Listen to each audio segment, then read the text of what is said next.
Ladies and gentlemen, boys and girls, and all my baggage droppers around the world, welcome to another episode of the Drop Your Baggage podcast with me, your host, Charles Woolfork.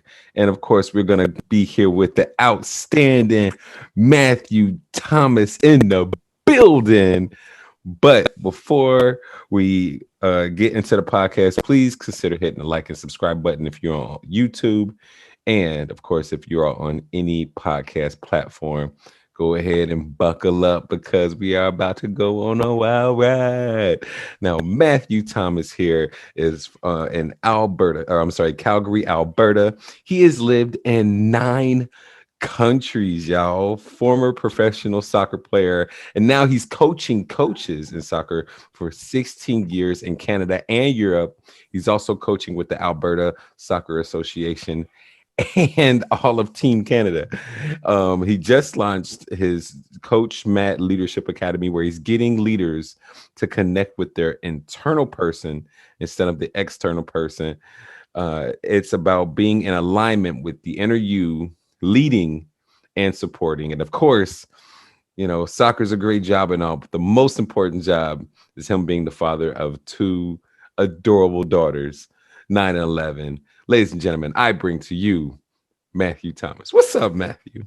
Oh my word! After that, I'm just like, yeah, that's it. I'm just like, amazing. Thank you for having me, Charles. This is amazing. Thank you so much. Looking forward to it. Absolute pleasure, man. I'm telling you. Listen, if you ever need somebody to announce you when you come in whenever you come into a room, I got you. Sold. Sold. Hey, so let's go ahead and get to all right. So when did you start playing soccer? I actually started playing individually. I was always playing from a young age, from 6 or 7, just in the backyard. My family didn't have the resources to put me on a team. So I didn't actually play until I was around 12 in a formal team with other players, other kids. And then by 15, you know, I was signing with my first professional club. So, you know. Bruh, hold on, bruh. You just told me that you started playing like organized soccer at 12. Yep. So you must have been a natural if you were playing professional by 15. Yeah. Yeah, just loved it. It was, you know, the ball was my friend, my girlfriend, everything. And in the backyard, I would just constantly hours and hours with it. And then, you know, back in those days, the black and white TV, and you had the aerial you had to fix so it stays on the, you know. So that was my whole background into just enjoying the game individually, you know. And then by 12, I just went after it. And yeah, 3 years later, I'm signing a contract. So crazy story. That is outstanding. First of all, 12, you look like you're 34, okay? Sorry. Oh, no, I'm sorry. Black and white TV, that doesn't register to me, man. That black don't crack, it's the C, man. Yeah. A good little while ago. Hey, so what team did you sign with when you were 15? And like Warsaw. Warsaw. It's Warsaw FC. It's a team in England. So I signed with them, and it was crazy because I went from, you know, being at school to now being in a house with 6 other players, having our own cooks, all that stuff, right? And just a whole nother level, right? You go from just being in school to now being at a professional club. So your life just changes very, very quickly, and you've got to learn to deal with it, you know? Wow, for sure. So you started playing with Warsaw. How long did you play with Warsaw? Well, I was there until, what was it, 4 years? Wow, very cool. 4 years, yeah. And then obviously after that, I had a few injuries, and then I went into other clubs. But yeah, that was my first, yeah. You know? Oh my gosh. And how was the experience? Okay, so first and foremost, you're still a boy when you move out of the house like that, and all of a sudden you're a man, probably making if not just much, maybe more money than your parents. How did that feel in that transition and everything? Well, it's you know, the good thing about it was, and I'd say this to anyone, is you gotta have a good circle around you. You gotta know who you are. because a lot of those days it was, the family. I was missing my family and everything, but Mm-hmm. it's easy to get lost because you're playing for a professional club now, and the pressure is immense. Um, so but I love pressure. I thrive on pressure. So for me, dealing with pressure was it was challenging. I loved it when there's other people struggled with it, and Mm-hmm. obviously when people struggle with certain things, they turn to other things. So it's great when it's going good, and when it's not going good, you've got to have that good circle around you, and importantly, love yourself and know who you are, because there's so many factors that can break you down in an instant. Yeah, 100%. Who was a part of that good circle for you, and how did they encourage you? Well, my circle was just my upbringing. Having loving parents, grandparents, who, no matter, I went through a lot of, let's say from the age of 6 or 7, I was, the environment I was living in England, didn't wait until I was 10 or 12. It presented racism to me from the age of 6 and 7. So from that age, I'd already started to deal with a few things, and not only deal with it, but started to learn how to navigate it. So by the time I was getting it later at 13, 14, 15, 16, I'd already learned how to navigate it, and remember who I am and what I represent. So, Mm-hmm. it was more a foundation that was put in me from a young age that allowed me then to go through the journey and adapt, but cope with it to a degree, because I was already exposed from it from a younger age. Yeah, real talk. Like when you're being called names, or when you have a depiction that's a public depiction from people, and they don't know how to see you, or they see you as something that you're not, you really have to be in touch with the person that you are. It's the same thing over here in America too. You know, Yeah, like yeah, when it comes to racism, um, I know who I am, and like I used to overcompensate because I'm like, I gotta be extra nice, you know what I mean, in order not to seem like that angry black guy. But all in all, I could just be me, and I learned that in my late 20s that I don't have to overcompensate for anything. People are gonna, like, the ones that are gonna love me are gonna love me, and those who don't know me. You know what I mean? yeah, yeah. I'm exactly the same, Charles, and I've always been. And like I said the other day, I get up with an abundance of love in my heart, no matter what Hmm. I've gone through, because I'd love to leave this world in a better place than when I came into it. Yeah. But I think that internal knowing who you are, and investing in yourself from an early age really helps, because now, no matter what you say to me, depending on how I feel about myself, depends on how much power I give you with what you're saying to me. Real talk. Very true. Very true. So how did you invest in yourself? Just look back on history. How did we get to this part? And when you look back on history and how people went through what they went through to Mhm. give me and many others the opportunity to be here today, Yeah. how dare I take that for granted and say, well, it's okay. So I looked on that as, people died for me to be where I am today. Yeah. So I've got to keep that fight going, but maybe let's address it a lot different now. Hmm. You know what I mean? Hmm. But Hmm. at the same time, we can build for a better future, and we Amen. will. Was We was will. it So was there something specific that like really inspired you to go out there and to do your best, and to live that dream, you know what I mean, and with that hope that they had, and really carry on that legacy? yeah, well, there's a few things, but one was they were prepared to die for a better future for those to come. Hmm. And that always resonates with me. They were prepared to die for a better future for others to come. Hmm. Two, every day I get up, and I think I said it when we got on this, every day I get up and I'm breathing and I can see it's a blessing. So if I've been given today to live, I'm going to treat it like, as I say in my bio, I'm going to make today so awesome that yesterday was jealous. And that is how I live my life, you Hmm. know? Hmm. Mm-hmm. Living in that state of gratitude, Yeah, appreciation, yeah, um, admiration, and reverence for the people that came before you. yeah. Wow, that's a big driver for you, huh? Hmm. Massive, Okay. massive. Wow. So So did you always like, and you carried that since you were 15 years old, or did you develop that a lot more when you became an adult?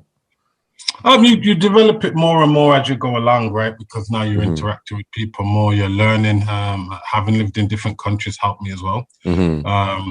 Having, you know, this is going to sound strange, but having conversations with people who generally had hate for me. Mm. You know, I had people throwing bananas at me, spitting at me, and I'd say, hey, all right, I get where you're coming from. Let's have a conversation about this. And then all of a sudden, someone's like, what?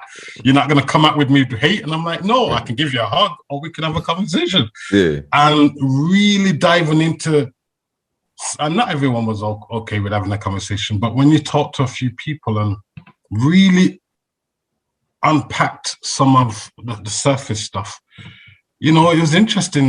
They were just taught to hate. They had no idea. You know what I mean? So when you dived in deeper, you could see that there is hope for this world if we take the time to really dive in and get to know one another, regardless of, you know, someone saying something. Our natural reaction is to go back at them with the energy that they've given us. But hey, again, you can only hurt me so much depending on how much power I give you. So if I don't give you the power, but I know who I am, but I'm prepared to invest some time in you, because again, if I invest some time in you, the hope is later on is to have that ripple effect. So maybe there'll be something within the conversation that you'll say, you know what, that person was right. I've been wrong this whole time. And even if it's one person, that person goes on to and spreads that message to, we're heading in the right direction. Hey, man. Oh, I'm sorry if you could hear the typing in your ear. No, that's okay. That's okay. Hey, man. Oh, my gosh. So what I'm just taking notes here because I want to get everything that you're saying. So, you know, you said that as far as what you learned about human beings, you know what I mean? You learned that you can have a hope for a better humanity through conversation and communication. And also that you can't combat hate with hate. You got to do it with love, just like Dr. Martin Luther King said. Yeah, exactly. But now, can we do it in this? You know, instead of how it was with Dr. King, can we now look at it from a different perspective and tackle it a different way? Instead of being aggressive, not to say we were aggressive, but instead of being aggressive, like I said, you know, I've said to someone, "Come here, I'll give you a hug," and they're like, "What?" They're just thrown off because that's not the norm. Yeah. The norm's normally like, blah, blah, blah, blah. I'm like, no, let's take this down. I'll give you a hug. Let's have a chat. Are you open to just let me know where the hate's come from? I'm open to listening and you sharing and it's having a discussion. And someone's like, well, no one's ever said that to me before. Yeah. Wow. So they already had these preconceived notions because of whatever they learned before. Yeah. And then you come to them like a human being, like a loving human being. Yeah. And they're like, well, damn. I was prepared to fight. I had more bananas in the bag. Like, you know, that's what I'm saying. And it makes it worse when I'm eating the banana. 100%. So, like, so what else did you learn? So after you was able to help the person with their anger and subside all of that, what else did you learn about human beings through those conversations as well? That were unique and beautiful individually, right? It's so I think sometimes society likes to put us into boxes and this and that, but you know what? Take everyone for who they are because they are beautiful as they are. So you learn more about compassion, empathy, and acceptance. Yeah. You know, it's when you just look at that lens from that kind of standpoint. It's just a beautiful thing. I've seen people who have amazing hearts, but financially or they're living in countries that it's so hard, but they don't allow that environment to dictate who they still are within. Right? So it's not about your externals, what you got about you. It's not about internally what you believe in and what you portray. So I love, you know, the blessings of living in 9 countries and really seeing hardship, but seeing how people carry love through that hardship. It would be ignorant of me to then come back to a lot of the environments I'm in where people have stuff in abundance and be like, you know what I mean? Yeah. 100%. So that's what I've really learned a lot. And like I said, every day is a blessing. And Yeah, if I get like, I'm on this call with Charles right now. Like, this is huge, right? It's I don't take it for granted, right? Because Yeah. I'll go and tell people and boast about you, and maybe you're going to tell. And this is the love that spreads within that ripple. So, Amen. Amen. I see that you take on that as a huge responsibility. So I had played, you played proper football, you know what I mean? I played American football, and Okay. I played American football till I was 20 years old, and then I herniated 3 discs in my lower back. Oh, wow. And then after a couple epidurals, I finally gave the game up. And I had this moment to where I wasn't an athlete anymore. I was just a student.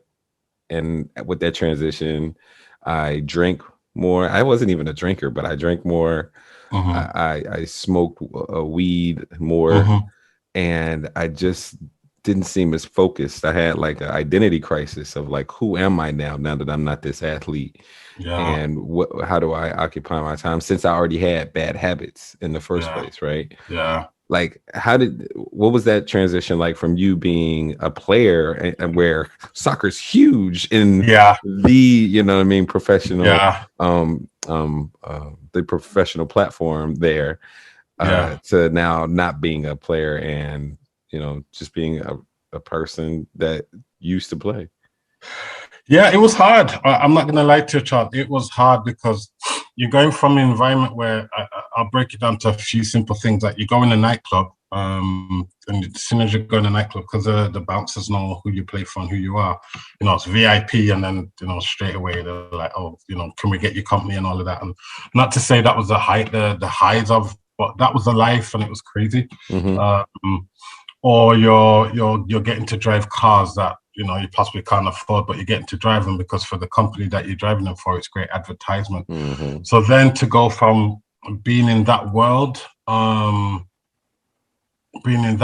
now figuring out what is it you want to do that you have a passion for doing, because up until that stage, that was my passion, the only thing I loved, I cared about. And then when the doctors tell you can't do it again because of the your body, now you've got to move on. So it was hard, but there was time where there were dark days, I'm not going to lie as well, because back in those days there weren't psychologists to help you through that transition. Now there's an individual psychologist with every player, if that happens to you now, in today's society. But then I went back in history again. I'll be honest with you, I went back in history. I went back what people went through again and said, okay, what can I do that I will love doing, I'm passionate about, and that will contribute to spreading that love piece on the puzzle. And that's what I went. So going back in history helped me move forward.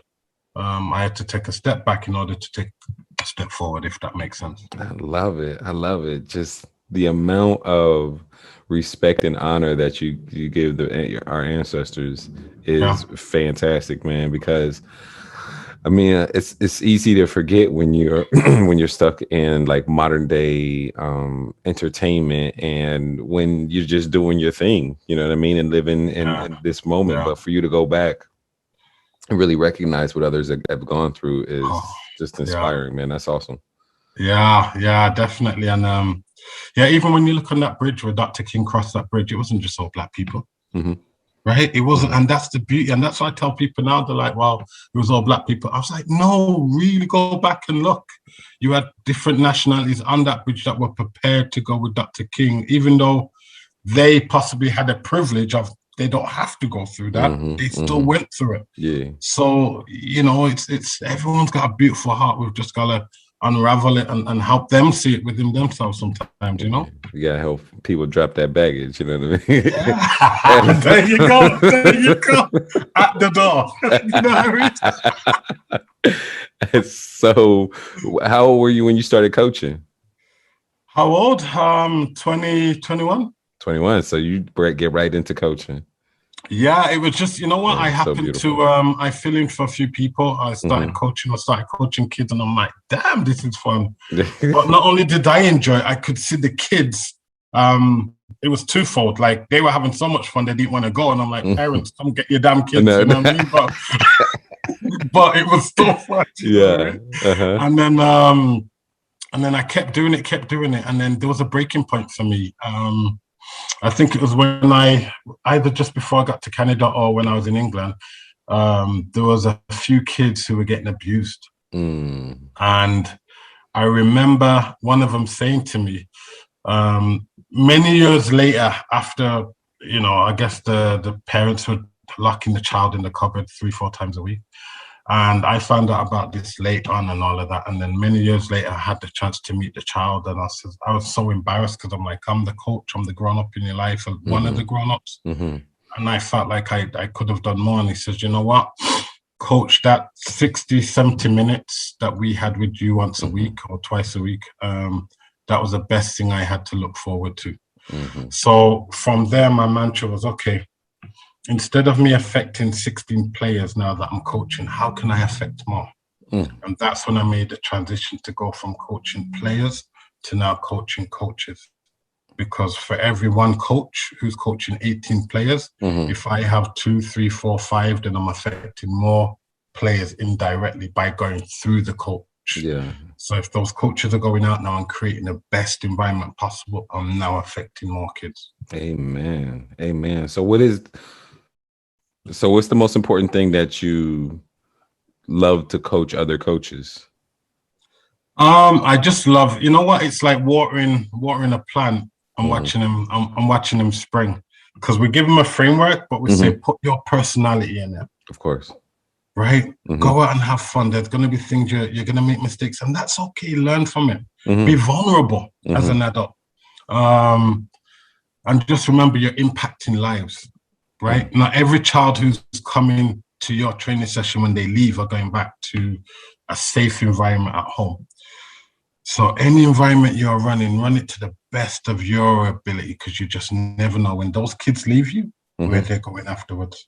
Yeah. So that's the joy for us, and checking in with coaches later on and saying, how's it going? You know? Real talk. Now, you are launching Coach Matt's Leadership Academy. Tell us about that. Yeah, so it's you probably got a good sense of what I'm really passionate about, and that's the internal. So it's you know, we have a lot of leaders out there who great, they know how, you know, it's about making money and blah blah blah blah blah, but they don't generally connect with their team. As human beings, they connect with their team as we have a roster of 20, a roster of 50 people working for us, but they haven't really connected. So it's getting them to be more aware of how to connect when you're leading a team, how to connect when you're supporting individuals who are part of a team, because everyone learns different. It's getting leaders to recognize that. Yeah, you're in charge of a team, but there's individuals. Every individual on that team makes up the team, but they are different. They're never the same. So we've got to get back to diving in, and that could be, you know, when you're coming in the morning, how was last night? How's the family doing? How was you driving? I know my driving to work as a black man was always different to someone else who was coming in. And, you know, just being aware of that as a leader is very important, because me coming into the office, the first thing is I could be stressed because of the journey I've just had, because I've been followed by the police for the last 25 minutes, even though I haven't done anything. So my coming in compared to someone else's coming in could be vastly different. But when you have someone who genuinely cares about you and the inside, you can start the day off on a high, because you genuinely care about someone. You're checking in with them to make sure they are okay. You know, so that's what the academy is going to be about, is just really connecting with those individuals inside, being the best they can be, being supported, and then obviously being the best team that ever. So that's where it's about. Yeah, that kind of leadership more than the stats and all that stuff. Man, you make me want to be a soccer coach, and I don't even know how to play soccer, bro. Damn, like Go out there and make a difference too, right? Yeah. You're such you're kind, Carl. You're kind. Thank you. But no, but that's the biggest thing is like you never know who you're going, like you never know who you're making the biggest impact on, Yeah. especially when it comes to those kids out there. But I Yeah. mean, so for you, with your coaching the coaches, is it like, all right? So the leadership academy is for coaches that are coaching the younger players. No, leadership academies for adults who are team leads or managers or whoever who are running a team. Gotcha. Who are leading a team, not running, leading a team. Gotcha. So it's for those individuals who are just, leading teams. And yeah, like I said, we want, to get people to start connecting inside and being aware of certain things and this and that. And, like it could be something as simple as, having a team function on a day when probably a couple of your team members are on a Ramadan. It's being aware of simple things like that, because we're so ignorant sometimes to it that people just genuinely don't know. So our role in the Leadership Academy is to highlight a lot of that. So when you're planning stuff, you're more aware of it, you're more conscious of it. Yeah. Right. Instead of using the word "you cheeky monkey" in the office, can we rephrase that to something else? Because that word to a lot of other people is offensive. So again, that's what we talk about in the internal piece, right? Yeah. Connecting. Being aware of someone else's culture, being aware of someone else's feelings, being aware of how you show up, how you show up in order to positively affect that person and make that person feel as comfortable as possible and let them know that you care. Amen. That is it. Yes, right there, Charles. Yes. Love it. So it's not about having them connect with the internal person of themselves, but the internal person of that other person instead of just them. And you know what? Teaching a leadership like that, teaching a philosophy like that will have a better team in the long run, because once a player knows that a coach cares, they'll run through a brick wall for them. That's what I'm saying. So all of a sudden now you'll get people doing things because one day the trust is there, the belief is there, and you know what? You don't have to tell me I'm on it already. I was on it 2 weeks ago. You know what I mean? Because now you've built that up, right? It's not a thing of I'll just carry on doing the minimum. Now we've gone past that because we've connected with them inside. Right? Outstanding. Amen. Good stuff, man. That is I love it. Thank you. Okay, then. And how long you been in Alberta? 13, 14 years now. Yeah. So did you move over there for a gig, for a job? I originally came to Canada because my mom died at 46. My condolences. No, thank you. And then when she died, I was like, you know what? I've lived in 9 countries. Let me try something different. And it was like, Canada was it. And came to Toronto. Was living in Toronto. Met my ex-wife.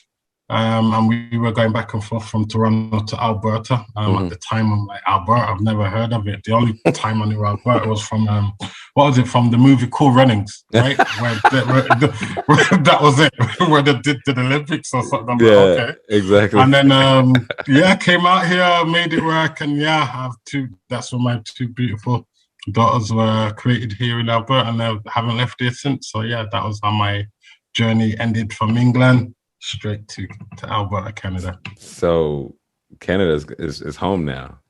Yeah, definitely home. Definitely home. Yeah, definitely home. And I love it. Yeah. Beautiful, man. That's awesome, bro. What an honor to speak to you, man. Yeah. You're awesome.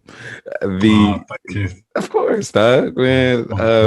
So today on the Drop Your Baggage podcast, you chose to release anger. Now, why did you say you want to release anger today?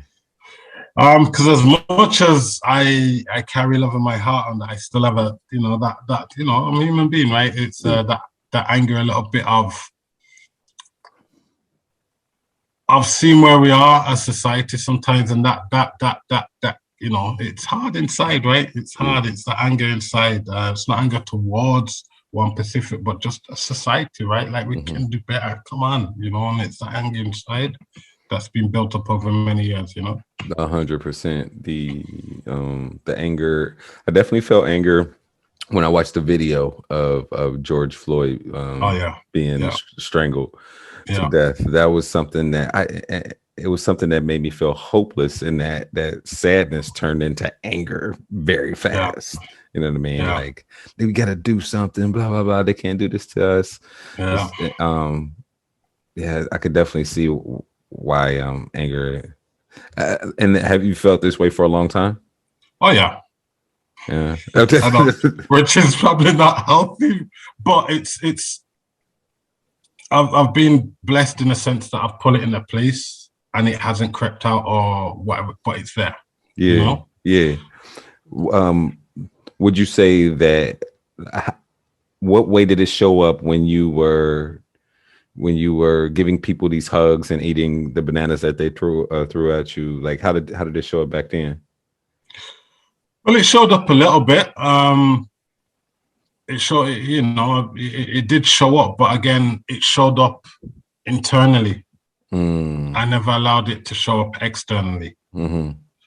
So even though I was prepared to have this conversation and all that stuff internally, it was eating at me as well. Because you've got someone who you're thinking, dude, we're a human being. Like, what are we? What is this? So internally, it was there. Mm-hmm. Mhm. And yeah, what you're doing to other folks isn't always reciprocated, and you taking it on a grand scale over there in England as well. Mhm. Oh, massive. Mm-hmm. Massive, yeah. It was hard. It still is, as we can see, judging by events a few days ago. Which that's again boiled up some anger in me again, right? Where for your audience who are going to be watching, there was three penalties that were three black players on the squad who unfortunately didn't score. And within hours after the game had finished, there's video footage of black people at the stadium being attacked. I even got one of my family members sent me a video of, again, it was like being back in the day with the Klan, where four white people were holding this person, dragged him down to the water and threw him in the water. And we're talking like, not in the 50s, or we're talking like a few days ago, you know what I mean? So again, that resurfaced a lot of the anger, right? Yeah. How do you express, or how have you expressed your anger before in the past? Like talking about it or so on and so forth? Just locking myself away. Mm. Locking myself away because there hasn't been that many people that I trust to talk to. Yeah. So locking myself away, Yeah. Yeah. So it's trapped in there. It's trapped in there. You got a good cap Yeah. on it. Yeah. It's tight. Like this is years of training right here, Charles. This is not going nowhere. Oh my gosh. All right. So what is something else that has made you angry? So we can do a before and after of the match. Yeah. Just being not looked upon as a human being. Yeah. As a person, should I say. Being looked upon as an object or someone walking around with I don't know what you call it. I can't put it into words, but just not as a person. Simple enough. Bro, it's so crazy. So the thing about this whole exercise is that it can go as deep as you want it to go, and you can go where you need to go in order to heal. And it's generational pain that we're feeling when we do have that anger or that sadness or even that fear. Speaking of fear, when I released fear, I had to go, I knew it was generational, so I had to go back to the fear that a runaway slave had. And I envisioned a runaway slave that was running through some tall grass. The hounds and the slave catchers were behind him. It's dark. he doesn't really know where he's got a sense of where he's going, but doesn't have it, like doesn't really know where he's going. And all of a sudden he falls in the tall grass and he's paralyzed. And it's like that feeling of what do I do? Do I get up and run? Do I stay here and hide? Like I'm just caught, you know what I mean? That fear. The dogs are still barking behind him. The slave catcher is snarling and angry. And I had to go there. And what I learned was that my ancestor, if he had gone through that, he survived. He was strong enough and he had the wherewithal to escape from that situation. He had the bravery and the vision to go out on his own and leave everything that he ever knew, because he knew that there was a different and a better way. And that I have that in my DNA. I have that within me. So everything that he went through, he was able to go through that and still make it to where he could find freedom. And that sense of freedom was stronger than any type of fear. And with me having that within me, I can overcome absolutely anything. And that just helped me release so much. But also, it went a little deeper. I just didn't look at it from the my ancestors' point of view, but also from the slave catcher's point of view. And I noticed that we're all doing the best that we can with the resources and consciousness that we have. And that ignorance is the worst epidemic on earth. And that for someone to be ignorant enough to think that they're better than someone and not to see someone as a human being, isn't because of that person, it's because of how that person was raised and programmed and brainwashed, really brainwashed. And also how pathetic is it that person turned to being a slave catcher for a job when he felt like he couldn't do anything else. He's in a very dire situation where it's almost like what's it called, indentured servitude, you know, to where he's living for someone else and on someone else's land in order to enslave people. Yeah. Like that's a crappy lifestyle. So I felt sad for that person. I felt bad for that person that they don't have any type of love in their heart and they'll never experience that. Yeah. You know? Yeah. So it's definitely something that runs deep.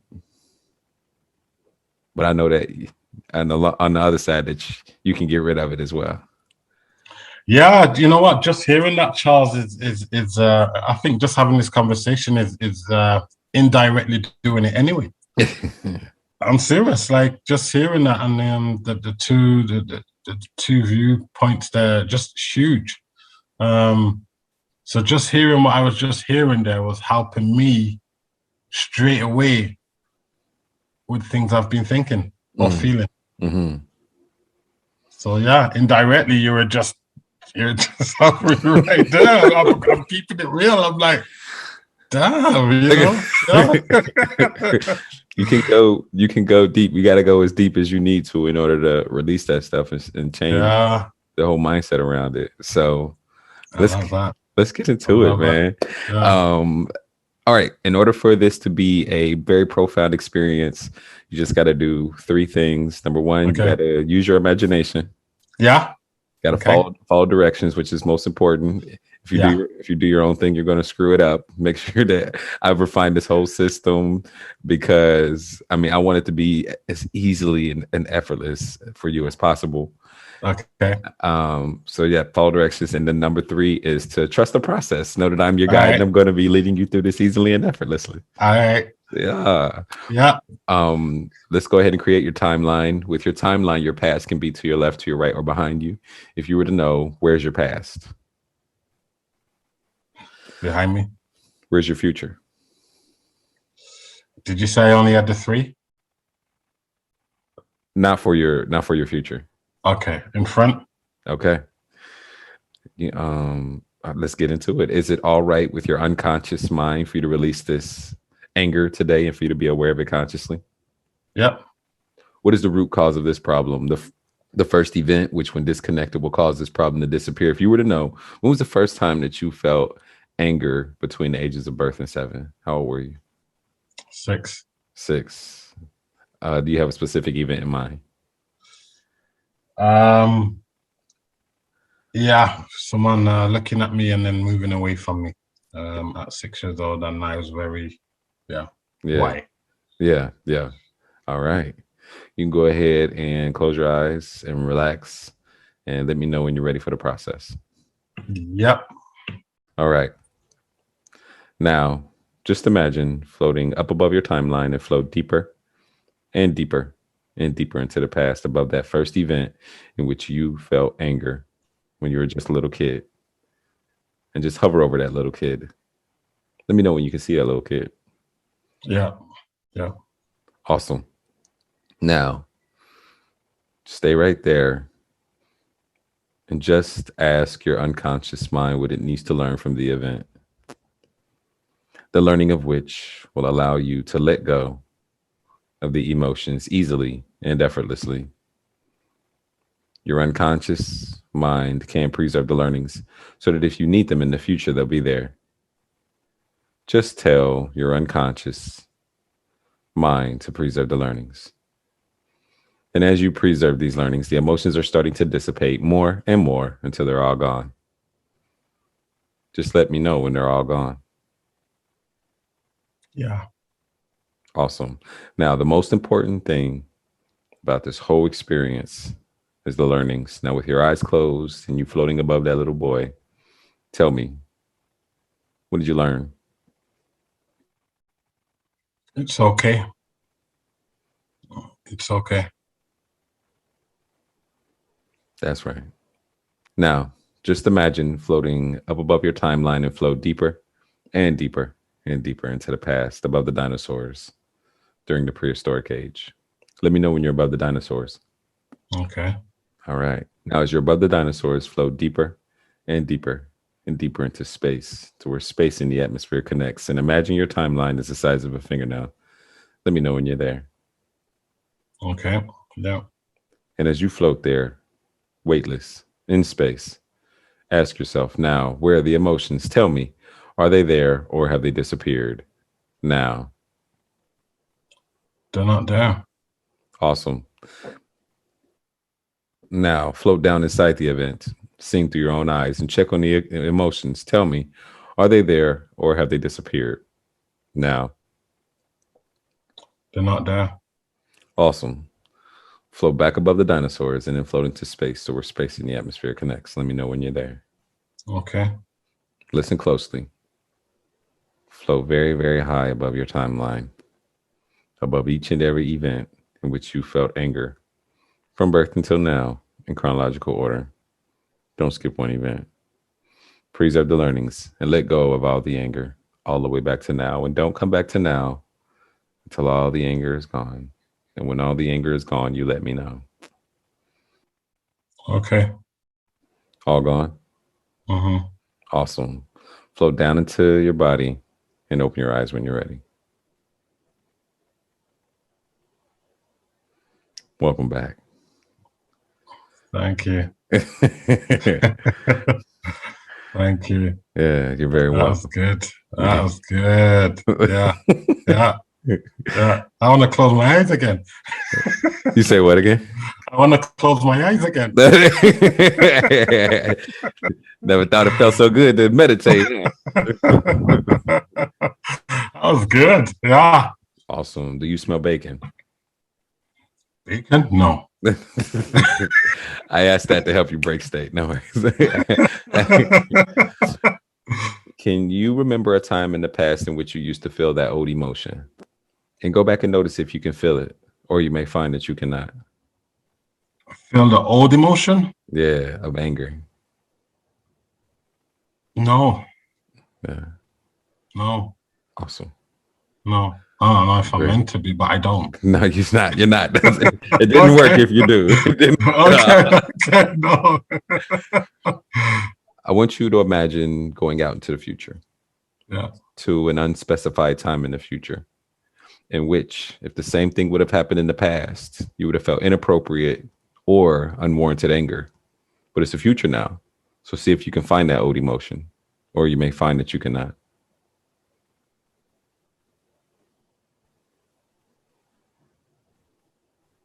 No.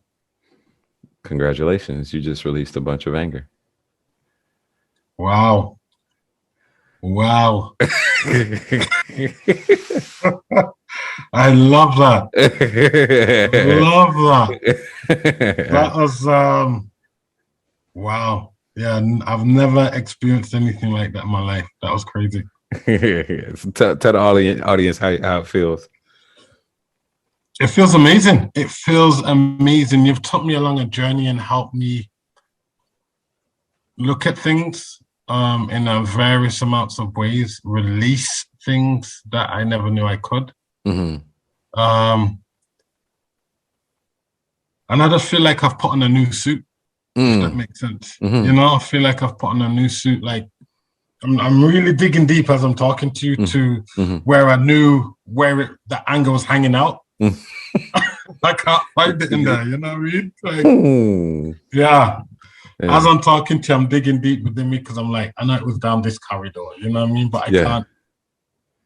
But I know why, because of what we've just done and the way you did it in bringing me to where you just brought me. You know, when I just thought about that 6-year-old, I just needed a hug. And I didn't know that until we just did what we just did.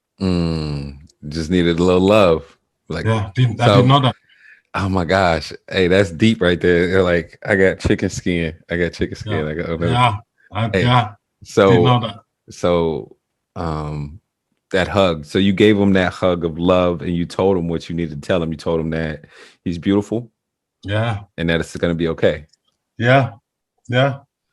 Yeah. And that's what I have written down as well. Yeah. Yeah. But I didn't realize I'm gonna be 40, 40 something this year. That 6-year-old just needed a hug. Yeah. And with that 6-year-old needing a hug, how did that help you release it? Like, is that something that you didn't get back then? No. See. No, didn't. So again, within what you've just done is help me identify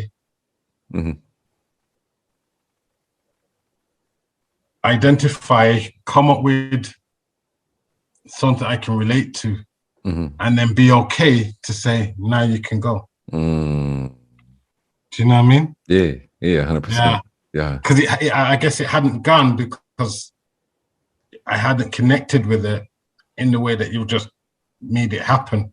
But now I feel like I've just, it's like letting the birds and now they've gone, right? They're free to go, and with the blessing of it's okay now, right? Yes. I don't need to hold on to you because I'm still missing certain things. It's okay. I'm right. So I love that. That was really good, Charles. Really good. Scary, but I'm not gonna lie because I was like, okay, where are we going with this? But holy crap! Like that was good. That was good. And I'm not, for anyone listening out there. Again, that's the mindset I've always tuning deep with yourself as well, especially, and trusting someone like yourself to do that. Because again, I didn't know where we were going with it, and I trusted you, and I'm really happy that you brought me somewhere along different timelines in my life.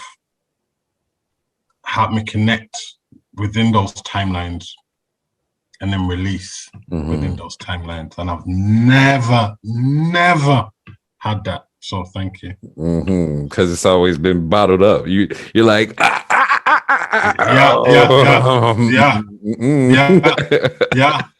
And I've never let go because I've never had the process to let go. Right. And you've just made all of that within what you just did was the floating was amazing. And then coming down, swooping down and connecting with that timeline and connecting with that event was I love that.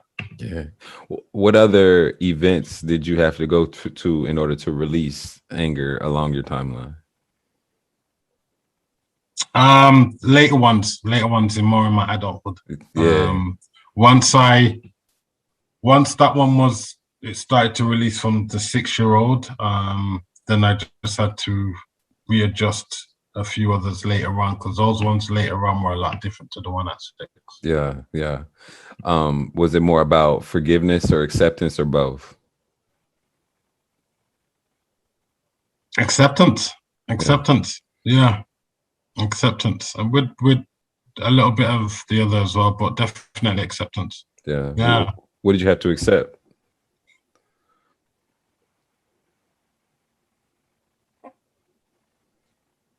yeah. Just there was a few things there, but more. I am who I am. Mm-hmm. I'm not, and people are like, what do you mean you are? You are, but just accept who I am. I'm unique in who Matt Thomas is, and just accept that. Yeah. Right? Just Yeah. accept that. Yeah. Yeah. So yeah, I was good. Awesome.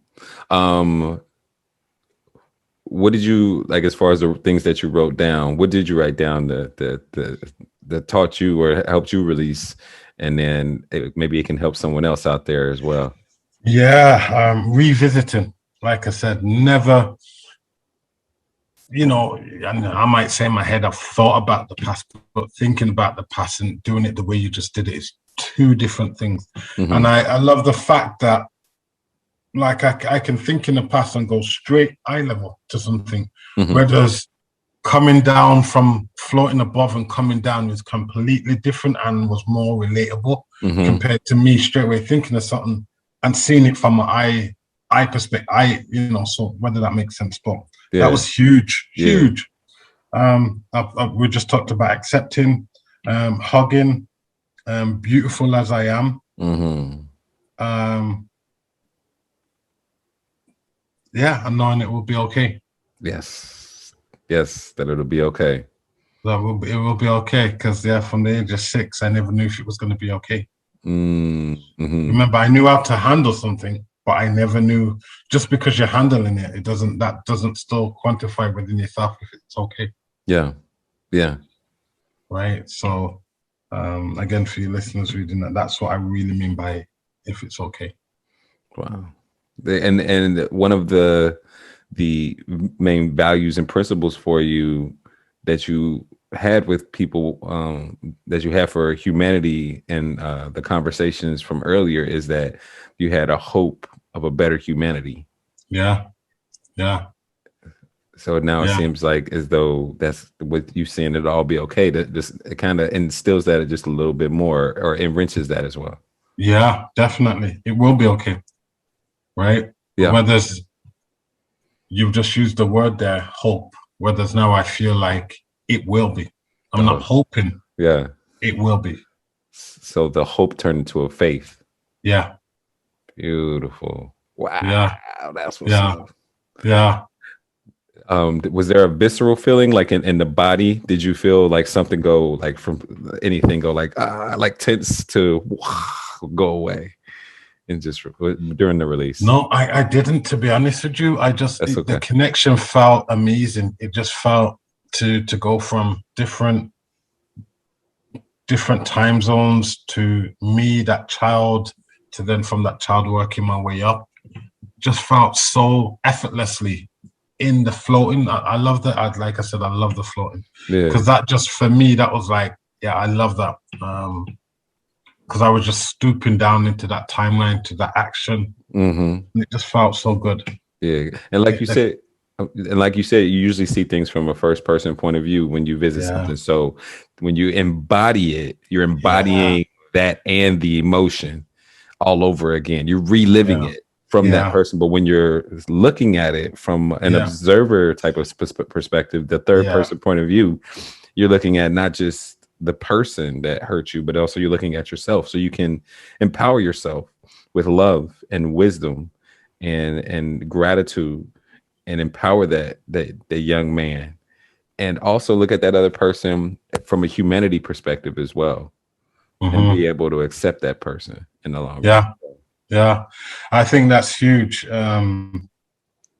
it's so interesting because I've never encountered anything like this. So that was really huge. And the fact that you mentioned the two viewpoints from before we started. Mm-hmm. So when you are floating like that, and now when you're coming, it's not like I said from the eye looking at someone else. You're actually from above. It's so clearer, Mm-hmm. so clearer. Yeah, it's hard to. It's not hard, but that was good, man. That was good. You just That was yeah, that was good. you just gotta experience it is what it is. You know Yeah, what I mean? yeah, yeah. And trust, right? I trusted Yes. you, and you took me along that journey because, like I said, I didn't know where we were going with it. So anyone for your listeners going, "Oh, we've done this before." Right? Hell no, I haven't done that before. You know what I mean? But I'm glad you said to trust, because I Yes. was like, all right, I'm gonna trust him. Thank And you. it's not about how I look on here or how I sound. It's about I'm gonna trust you and let's just get into it. Yeah. And sometimes, you've got to unreal. You get into those. As we say, sometimes it's just like the uncomfortable positions, Mm-hmm. Mm-hmm. right? In order to heal and release and all that, we've got to get in there, right? And the way you allowed me to get in there from the way you brought it in was huge. So thank you. And that's the thing too. Like, when we're going upon our timeline and visiting times that made us feel negative emotions, those aren't necessarily comfortable No, times either. no, no. Very uncomfortable times in Yeah, which we were hurting a lot yeah, on the inside yeah, and have these deep internal wounds. So it's uncomfortable at first, but it's worth it. It's yeah, worth it to visit that, yeah, with the proper instruction and with this technique, because with you being disassociated from it, you're not in that deep amount of emotion anymore, but also you get to observe it. You get to take the learnings that you need from it, and then you get to release it. So yeah. it is uncomfortable, but you become very comfortable afterwards, quite comfortable. Oh, it's crazy. As you're talking now, like I'm even because I've written down these things now. I'm gonna actually put them and then put them in a frame and put them up. So again, it Mm, keeps me. You know what I mean? I love that. yeah, Yeah, I that's love awesome. that. That's awesome, Yeah, man. Thank you. yeah. Thank you so much for trusting me, man. I appreciate it. Definitely, man. Definitely. Oh Yeah. my gosh. So just Mm-hmm. what a great podcast. I really like, you don't know how much this means to me, man. Thank you. Well, you're amazing as you are and what you do as well. So, and again, I send you all the love. Keep blessing people, keep touching people, and keep shining, man, and do new. So I love that. Same to you, brother. Same to you, man. For sure. Mm-hmm. For sure. Mm-hmm. Mm-hmm. What is one more thing that you can tell this audience, like one more word of wisdom? Trust the process. Yeah. Trust the process. Yeah. Yeah. Trust the process because you've just took me on. Again, I'm in my 40s. You've done something to me. Then you've helped me release something that's been in me since the age of 6. You know. Carrying around for a while. Yeah. So trust the process. Whether Thank you know it or you don't, trust the process. thank you. Mm-hmm. Appreciate it. Yeah. And thank all you guys out there who tuned in to the Drop Your Baggage podcast. I really appreciate you all as well for showing love with your attention. Please consider hitting the like and subscribe button if you tuned in. Um, Man, you guys can always find me at charleswoolfork.com if you want to sign up for your own demonstration. It's right Mm-hmm. there at the very top. You go ahead and schedule your own appointment. Man, Matt, this has been a phenomenal episode, man. Thanks again. Thank you. I've enjoyed it. And it's crazy. I came on, minute 1, and now I'm leaving at whatever minute we are a lot different. So it's amazing. Thank you. Beautiful. Hey, you guys take care of yourself and take care of one another. Peace. Perfect.